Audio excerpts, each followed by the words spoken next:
बिस्मिल्लाहिर्रहमानिर्रहीम, अस्सलाम वालेकुम। तो आज हम बनाएंगे बर्गर बंद। तो ये बहुत ही सॉफ्ट और आसानी से बन के तैयार हो जाते हैं। तो बर्गर बंद अब हम घर में बआसानी बना सकते हैं। तो चलिए इसे बनाना स्टार्ट करते हैं। तो एक कप में हम ले लेंगे थोड़ा सा नीम गर्म पानी और हमें चाहिएगा इंस्टेंट यीस्ट। तो 1 टीस्पून हम इसमें यीस्ट डालेंगे। 2 टेबलस्पून हम इसमें चीनी शामिल करेंगे और इसे अच्छे से मिक्स करके 10 मिनट के लिए एक साइड रख देंगे। 3 कप हमें मैदा चाहिएगी। मैदा को हम छान के एक साइड रख देंगे। 1/3 कप हमें नीम गर्म दूध चाहिएगा। अब हम इसमें यीस्ट जो हमने 10 मिनट के लिए रखा था ये भी इसमें शामिल कर देंगे। 1/4 कप ऑयल चाहिएगा।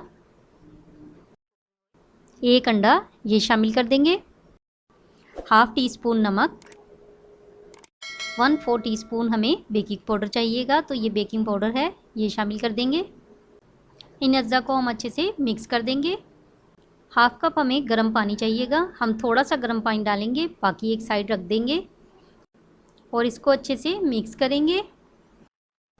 अब हम इसमें थोड़ी थोड़ी मैदा डालते जाएंगे और इसे मिक्स करते जाएंगे।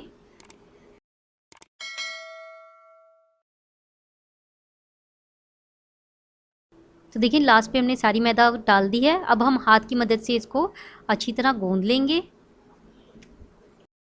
1 टीस्पून हम इस पर ऑयल डालेंगे और इसे हाथ की मदद से दोबारा से गूंदेंगे। तकरीबन 3 मिनट तक हम इसको गूंद लेंगे ताकि ये अच्छे से सॉफ्ट हो जाए। तो ये देखिए मैंने इसको 3 मिनट तक इस तरह से गूंद लिया है और गूंदते हुए ही इसका मैंने पेड़ा बना लिया है। अब हम कोई सा भी एक प्लास्टिक का डब्बा ले लेंगे और इसमें थोड़ा सा ऑयल डाल के इसको अच्छे से ग्रीस करेंगे। जब भी आपने इसको ग्रीस करना हो तो इसे चारों तरफ से अच्छी तरह से ग्रीस करें। तो डब्बा हमारा अच्छे से ग्रीस हो गया है। अब हम इसमें डो को रख देंगे और इस पर थोड़ा सा ऑयल डालकर इसको ऑयल से ग्रीस कर देंगे ताकि हमारी जो डो है वो खुश्क ना हो, ऊपर से ड्राई ना हो। और इसको कवर कर देंगे, 1 घंटे के लिए रख देंगे। अगर गर्मी है तो 1 घंटे के लिए रखें और अगर सर्दी है तो 2 घंटे तक के लिए इसे रख दें, ये राइज़ हो जाएगी। तो देखिए 1 घंटा हो गया है, हमारी डो अच्छे से राइज़ हो गई है।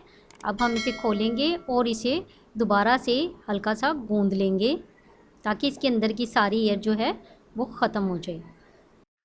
अब हम थोड़ी सी खुश्क मैदा डालेंगे और इसके ऊपर इस तरह से हाथ की मदद से इसे अच्छे से फैला देंगे और फिर हम इसको एक साइड से रोल करते हुए एक लंबा इसका रोल बना लेंगे। अब हमने इसे छोटे पीसीज में कट कर लेना है। जितनी आप पेड़े बनाना चाहते हो उतने साइज़ के हमने इसको इस तरह से कट कर लेना है।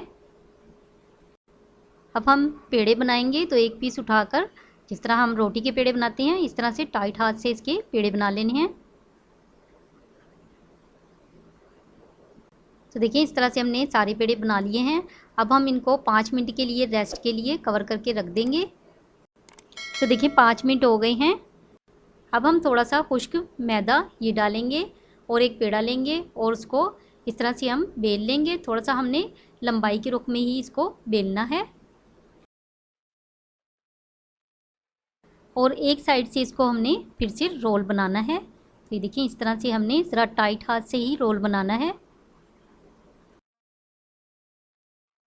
अब हमने एक ट्रे ले लेनी है। मैंने पिज़्ज़ा ट्रे ली है, आपके पास जो भी स्टील की या सिल्वर की हो आप वो ले सकती हैं। उसके ऊपर मैंने बटर पेपर रखा है और फिर ये रोल इस तरह से हमने इस पर रख देने हैं और इसको हम दोबारा से कवर कर देंगे और आधे घंटे के लिए इसे इसी तरह से राइज़ होने देंगे।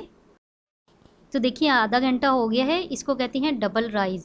तो ये हमारे 2 बार राइज़ हो गई है। अब हम थोड़ा सा दूध लेंगे और ब्रश की मदद से इनके ऊपर इस तरह से दूध लगा देंगे। आप इसके ऊपर चीनी का शीरा भी लगा सकती हैं। तो अब बारी है बेकिंग की। तो बेकिंग के लिए मैंने एक पतीला लिया है और उसके अंदर एक स्टैंड लिया है। अगर आपके पास स्टैंड ना हो तो आप कोई भी इस तरह की प्लेट ले लें और उसको इसके अंदर उल्टा करके रख सकती हैं। तो देखिए हमने इसके अंदर स्टैंड रख दिया है। अब हम इसके ऊपर रख देंगे ये ट्रे और इसको कर देंगे कवर। 20 से 25 मिनट के लिए हमने इसको इसी तरह से रहने देना है। ये देखिए मैं आपको फ्लेम दिखा रही हूँ, फ्लेम हमने इतना रखना है। तो देखिए 25 मिनट हो गए हैं और देखिए हमारे बर्गर बन के तैयार हो गए हैं। बहुत ही अच्छा कलर आया है। अब हम इसको निकाल लेंगे और इसके ऊपर हम हल्का हल्का सा ऑयल से इसे ग्रीस कर लेंगे अगर मक्खन है तो आप मक्खन से इसको ग्रीस कर सकती हैं। अब हम इसको 5 मिनट के लिए कवर करके रख देंगे। इससे हमारे जो बर्गर बन है वो बहुत ही सॉफ्ट हो जाएंगे। तो देखिए 5 मिनट हो गए हैं। मैंने बाकी के भी बना लिए थे और उनको भी कवर करके रखती रही थी। तो देखें हमारे बर्गर बन कितने सॉफ्ट बने हैं और इनका कलर भी बहुत ही प्यारा आया है। आप इन्हें एक बार ज़रूर ट्राई कीजिएगा। और मैं आपको कट करके दिखा देती हूँ कि ये अंदर से भी कितनी सॉफ्ट बने हैं और बिल्कुल बर्गर के जैसे लग रहे हैं। अगर आपको हमारी ये वीडियो अच्छी लगे तो इसे लाइक करें, शेयर करें अपनी फैमिली मेम्बर के साथ और हमारे चैनल को सब्सक्राइब करें।